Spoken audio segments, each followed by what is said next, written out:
Welcome to official YouTube channel World Facts. आज की इस वीडियो में हम आपको बताएंगे कि पाकिस्तान के डैम फंड में किस किस ने कितना फंड जमा करवाया।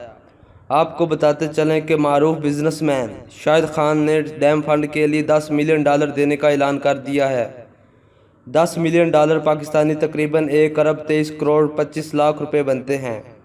इसके बाद पाकिस्तानी अंपायर अलीम डार ने डैम फंड के लिए $10,000 देने का ऐलान कर दिया है, जो कि तकरीबन 13 लाख के करीब बनते हैं। पाकिस्तानी क्रिकेट टीम ने भी दिल खोलकर चंदा देने का ऐलान किया है। पाकिस्तानी क्रिकेट टीम के कैप्टन सरफराज अहमद ने तकरीबन 32 लाख रुपए डैम फंड में देने का ऐलान किया है। मारूफ गुलकार आतिफ असलम ने डैम फंड के लिए 25 लाख रुपए देने का ऐलान कर दिया है।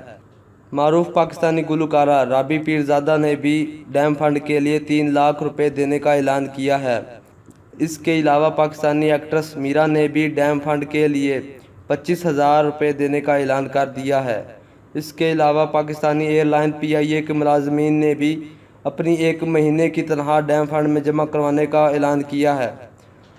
पाक फौज, एयरफोर्स और नेवी के नौजवानों ने डैम फंड के लिए अपनी 1 दिन की तनख्वाह देने का ऐलान किया है। दोस्तों, हमें भी डैम फंड के लिए बढ़ चढ़ कर हिस्सा लेना चाहिए, क्योंकि ये पाकिस्तानी कौम का सबसे बड़ा मसला है। डैम फंड देकर आइए आने वाली नस्लों को पानी की किल्लत से बचाएं। मज़ीद इस तरह की वीडियोस देखने के लिए हमारा चैनल सब्सक्राइब करें।